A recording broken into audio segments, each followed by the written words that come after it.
March 1946. The air hung thick with diesel smoke and something heavier, finality. Across a sprawling salvage depot outside Nuremberg, rows of M3 half-track sat idle under grey European skies, their engines silent for the first time in years. Mud still caked their treads from the last river crossing. Bullet scars pocked their armor plates. Inside one vehicle, an American sergeant named Robert Halloran sat with his hands on the steering wheel, not moving, not speaking. The war had been over for 10 months. But this felt like a different kind of ending, that he wasn't alone. In depots across France, Belgium, and Germany, thousands of soldiers lingered near the vehicles that had carried them from Normandy to the Rhine, from North Africa to Austria. They touched the cold steel one last time. Some carved their initials into dashboard panels. Others photographed their half-tracks as if documenting a funeral. Letters written home that spring carried an unexpected grief, not for fallen comrades, though that pain remained, but for machines. For the M3S and M5S. For the armored workhorses that had become more than tools. They had become sacred, and then came the orders. By summer's end, nearly all of them would be destroyed. Not repurposed. Not sold. Not sent home. Destroyed. Cut apart with torches, crushed under bulldozers, sunk into the ocean as artificial reefs. The vehicles that had won the war would not survive the peace. This is the story of what happened when soldiers begged to keep their half-tracks, and why America said no. To understand the grief, you must first understand the bond. The M3 half-track entered American service in 1941, a hybrid beast born from necessity. Front wheels steered like a truck. Rear tracks crawled like a tank. It could carry 12 men across terrain that swallowed ordinary vehicles whole, mud fields, sand dunes, shattered roads, rivers. Its top speed on pavement reached 45 miles per hour. Its armor, though thin by tank standards, could deflect rifle fire and shrapnel. Mounted machine guns, .50 caliber Brownings, sometimes .30 calibers, gave infantry squads mobile firepower. Engineers used them to haul explosives and bridging equipment. Medics converted them into ambulances. Artillery crews towed howitzers behind them. But statistics don't explain love. The half-track was loud. It rattled your teeth at idle. Its suspension punished your spine on rough terrain. Winter cold turned the metal interior into a freezer. Summer heat transformed it into an oven. Soldiers cursed it regularly. And yet, they trusted it with their lives. Because the half-track kept promises that softer things, hope, luck, prayers, could not. It moved when movement meant survival. It shielded when exposure meant death. It carried the wounded when minutes decided fate. By 1944, over 40,000 half-tracks rolled through Europe and the Pacific. They formed the mechanized backbone of American infantry divisions. Patton's Third Army depended on them for rapid advances. The 82nd Airborne used them to link scattered drop zones. In the Ardennes forest, during the desperate winter of the Battle of the Bulge, half-tracks evacuated surrounded units through snowdrifts that buried jeeps and trucks. Soldiers learned their vehicles' quirks, which gear slipped under heavy load, which track through more mud, how to coax the engine awake on frozen mornings. They named them Bessie, Hellcat, Lucky Strike, the Iron Maiden. Personal markings covered their hulls, painted girlfriends' names, hometown slogans, kill tallies, cartoon characters. Private James Callahan from Ohio once wrote home, "My half-track saved my skin twice this week. Once from machine gun fire near Metz, once from a supply truck that lost its brakes. I swear she knows me now. She starts smoother when I talk to her." That was January 1945. By January 1946, Callahan's half-track was scheduled for demolition. The soldiers expected to come home with their vehicles. Not officially, of course. No one imagined driving an M3 onto Main Street America. But they assumed the half-tracks would continue serving.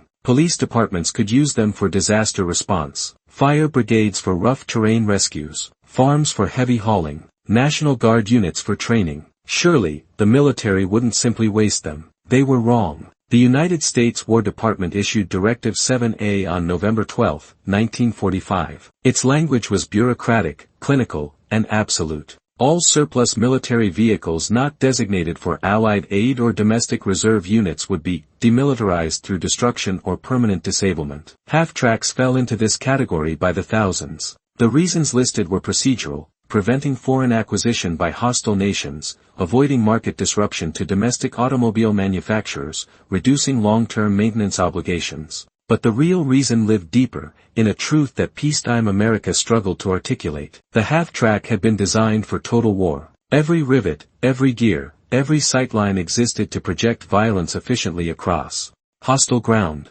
To bring it home, even neutered and repainted, was to drag war into peace. American cities were rebuilding a mythology of normalcy, white picket fences, gleaming Chevrolets, suburban tranquility. There was no room in that vision for armored troop carriers that smelled of gunpowder and blood. More practically, military planners already envisioned the next war. And in that hypothetical conflict, against Soviet tanks, across nuclear battlefields, the half-track was obsolete. Too lightly armored for modern anti-tank weapons. Too slow compared to emerging armored personnel carriers. Too mechanically complex for rapid mass production. Better to destroy them now, clear inventory space, invest in new designs. The soldiers didn't see it that way. Petitions began circulating in early 1946. Sergeant Halloran in Nuremberg collected 240 signatures requesting permission to purchase their unit's half-tracks at scrap value. "We are not asking for charity," the petition read. "We are asking to buy, with our own money,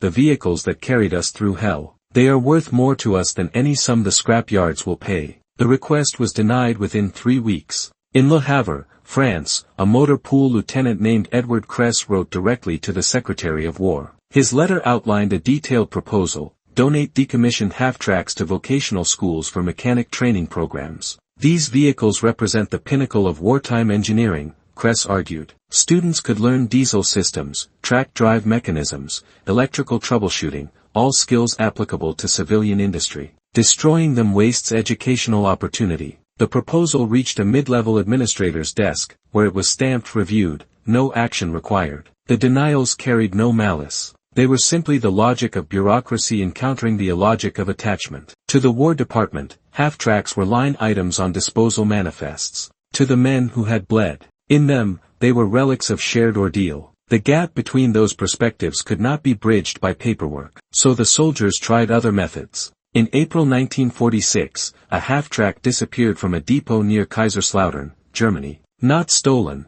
the vehicle was too loud and conspicuous for covert movement. Borrowed, its former crew insisted. They drove it 12 miles to a small village where they'd been billeted during the winter of 1944. The locals had sheltered them during a brutal cold snap when frostbite and pneumonia threatened more lives than German snipers. The crew offered the half-track as a gift. Village leaders accepted, planning to convert it into a utility vehicle for clearing rubble. Military police recovered it within a week. The crew faced non-judicial punishment, extra duty, docked pay, stern reprimands. The half-track was towed back to the depot, where welders torched its engine block apart 3 days later. The crew's sergeant, a man named Vincent Kowalski, watched the cutting. He didn't speak to anyone for 2 days afterward. Similar incidents occurred across occupied Europe. In Belgium, a mechanic disabled GPS tracking equipment, primitive by later standards, but functional, on 4 half-tracks and logged them as undergoing maintenance indefinitely. He intended to delay their destruction until policy changed.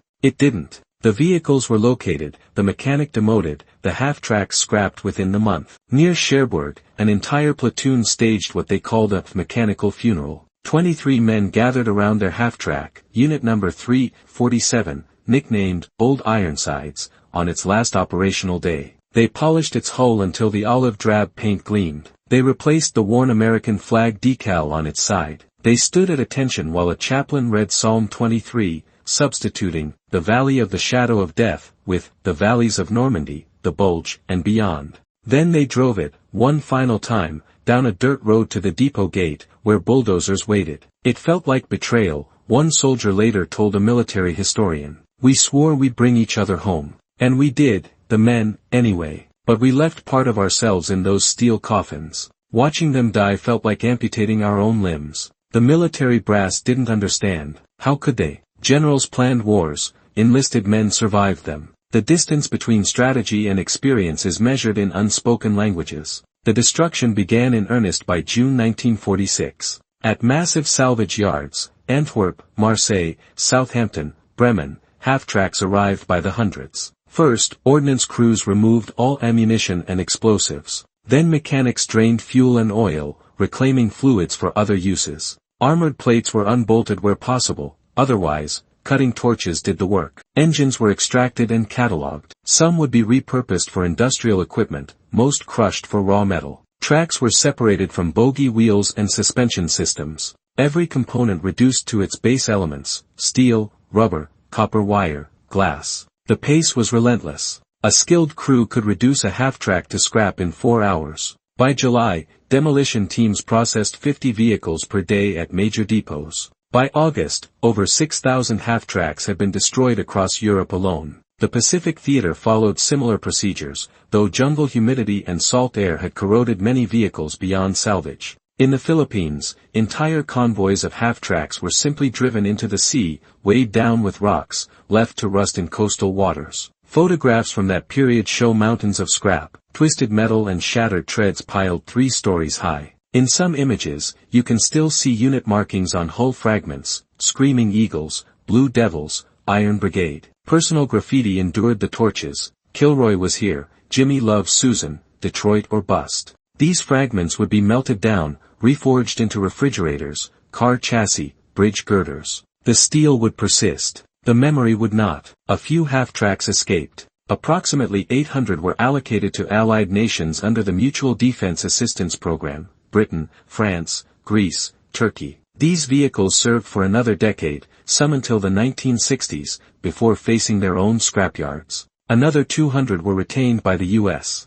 military for museum displays, training demonstrations, and ceremonial purposes. Veterans organizations acquired perhaps 30 for memorial sites. But for the vast majority, over 38,000 vehicles, there was no reprieve. Soldiers on demolition duty struggled with the assignment. Many were veterans themselves, men who'd relied on half-tracks during the war. Now they swung sledgehammers and guided cutting torches through armor they'd once trusted with their lives. Some requested transfers to other duties, most were denied. Orders are orders, their officers reminded them, as if repetition could erase discomfort. Private Leonard Hastings, assigned to a salvage yard in Belgium, later described the work: every half-track had a story you could read if you looked. Blood stains on the seats. Dents shaped like mortar fragments. Someone's initials carved deep into the dashboard. We were erasing history one vehicle at a time. I started drinking every night just to sleep through the guilt. By autumn 1946, the destruction was nearly complete. The salvage yards grew quieter. The mountains of scrap diminished as rail cars hauled metal to smelters.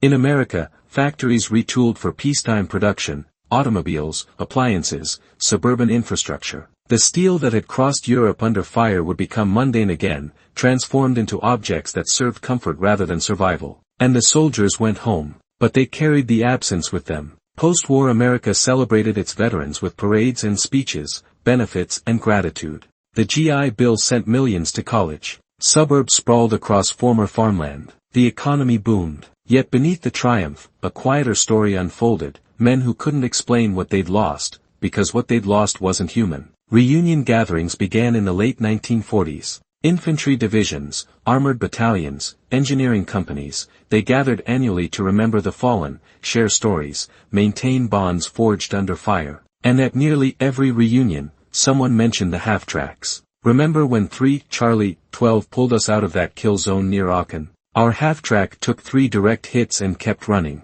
Damn thing was indestructible. I still dream about the sound of those tracks on cobblestone. Wives and girlfriends, listening from adjacent tables, exchanged puzzled glances. Their men spoke about vehicles with the reverence usually reserved for brothers in arms. But the veterans understood. The half-track hadn't just been transport, it had been sanctuary. In a landscape where every tree could hide a sniper and every hedgerow concealed artillery, the half-track offered a steel cocoon of relative safety. It couldn't guarantee survival, but it improved the odds. And when odds were all you had, you learned gratitude. Some veterans tried to find their old vehicles. They wrote letters to military archives, requesting information. What happened to M3 serial number 47832, assigned to Charlie Company, 16th Infantry Regiment? The answers, when they came, were uniform, demilitarized and scrapped, 1946. No location, no details, just erasure. A few men got lucky. Arthur Brennan, who'd served as a half-track driver across France and Germany, discovered in 1953 that one vehicle from his unit had survived, donated to a military museum in Kansas. He drove 18 hours to see it. The museum curator allowed him inside. Brennan sat in the driver's seat,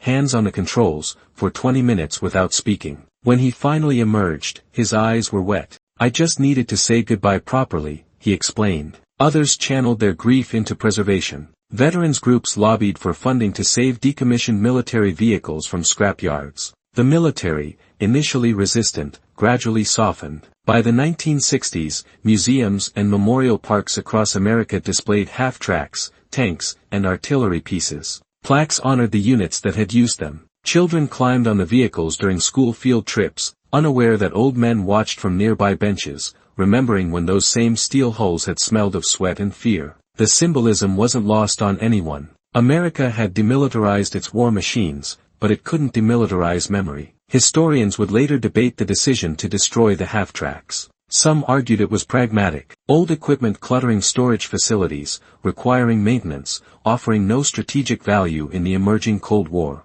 Others saw it as tragic waste, a failure to recognize cultural and educational significance. A few suggested psychological motivations. By destroying the instruments of war, America hoped to psychologically distance itself from violence, to rebuild a national identity rooted in prosperity rather than conquest. None of these explanations comforted the men who'd begged to keep their vehicles. Because the half-track represented something beyond utility. It was proof. Proof that they had endured. Proof that American industry could build machines tough enough to survive hell. Proof that their suffering had been real, not imagined, not exaggerated by time and distance. When the half-tracks vanished, so did a tangible link to that proof. In 1968, during the height of the Vietnam War, a veteran named Thomas Ridley wrote an editorial in a military history journal. Ridley had commanded a half-track platoon during the Battle of the Bulge. His piece, titled "The Machines We Leave Behind," reflected on the 1946 destructions. "We did not mourn the half-tracks because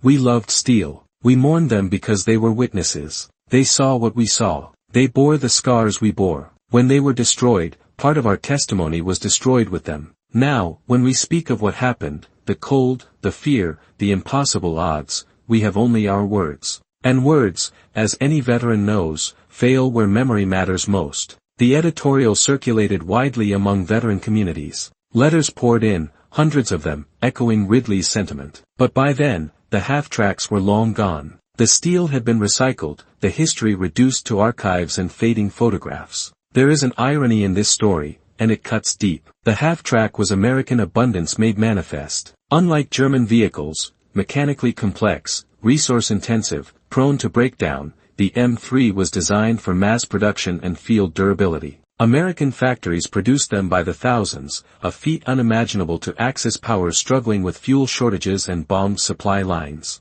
The half-track said, "We have so much, we can afford to build machines just for you. Machines that won't fail you. Machines that reflect the inexhaustible capacity of our industrial democracy." German soldiers, captured and processed through Allied lines, often commented on American equipment with a mixture of envy and disbelief. One Wehrmacht officer, interviewed in 1945, recalled, "We knew Germany had lost when we saw the Americans' vehicles. Not just the tanks, the trucks, the half-tracks, even the jeeps. Everything was new. Everything worked. Our equipment was held together with scavenged parts and prayers. Theirs arrived fresh from the factory, with spare parts to match. How do you fight an enemy who can afford to waste quality? But abundance has a shadow side. What is built in excess can also be discarded without ceremony. The same industrial capacity that produced 40,000 half-tracks could afford to destroy 38,000 of them. Scarcity teaches preservation, abundance teaches disposal." The soldiers who begged to keep their half-tracks had learned a different lesson. They'd seen how rare reliability was, even in an army of plenty. They'd experienced breakdowns and shortages, moments when even America's vast resources couldn't deliver spare parts or reinforcements in time.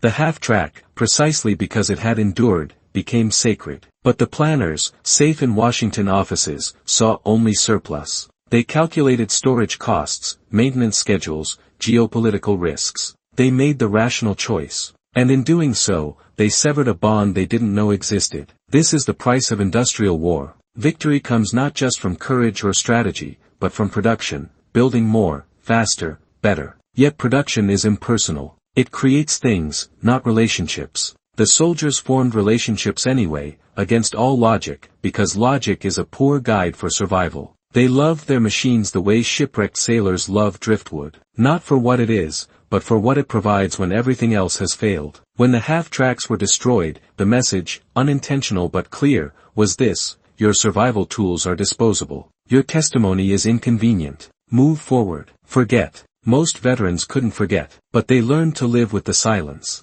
By the 1980s, the half-track had become a historical curiosity. Military vehicle collectors, a niche but dedicated community, paid premium prices for surviving examples. Restoration became a meticulous hobby, sourcing original parts, matching paint colors, reconstructing mechanical systems. At military vehicle shows, restored half-tracks drew crowds. Elderly veterans approached them slowly, hands trembling as they touched the steel. One such veteran, interviewed at a 1987 show, stood beside a restored M3 for nearly an hour. A younger man, the restorer, asked if he'd served in a half-track. Served in one. Son, I lived in one. For 18 months, that thing was my home. My foxhole on wheels.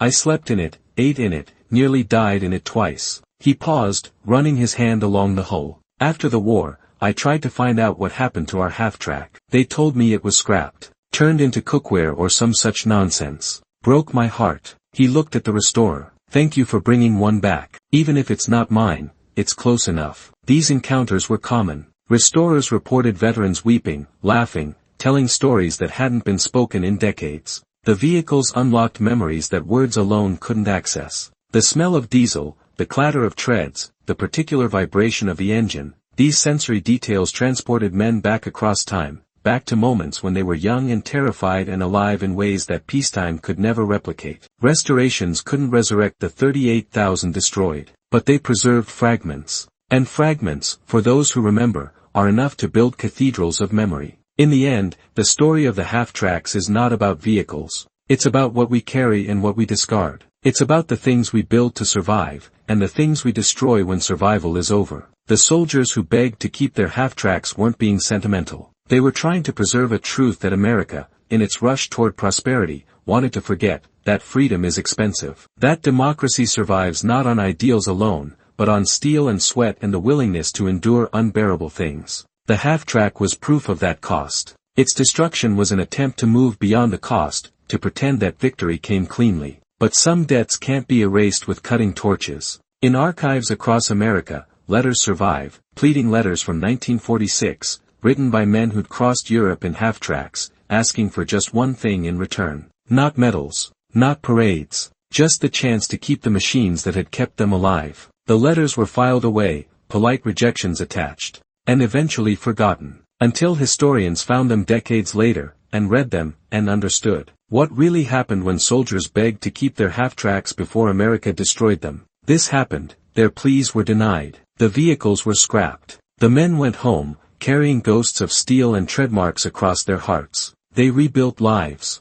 raised families, contributed to the peace they'd fought to secure. But part of them remained in those depot yards, watching bulldozers crush relics that deserved better. Part of them stayed in the metal, even as it melted and reformed into the infrastructure of a nation that had already moved on. That's what happened. A practical decision. A bureaucratic necessity. 1,000 small heartbreaks that added up to one undeniable truth. Some things you can destroy. Some things you can't. And sometimes, you don't know the difference until it's too late. The half-tracks are gone now. Except for the few that remain, museum pieces, restored treasures, teaching tools. They sit silent, their engines cold, their guns decommissioned. But if you stand close enough, if you're old enough to remember or young enough to listen, you can almost hear them. The rumble of treads on broken roads. The voices of men singing to drown out fear. The promise, kept across 1,000 miles of hell, that they would bring each other home. Even if home didn't have room for everything they'd carried.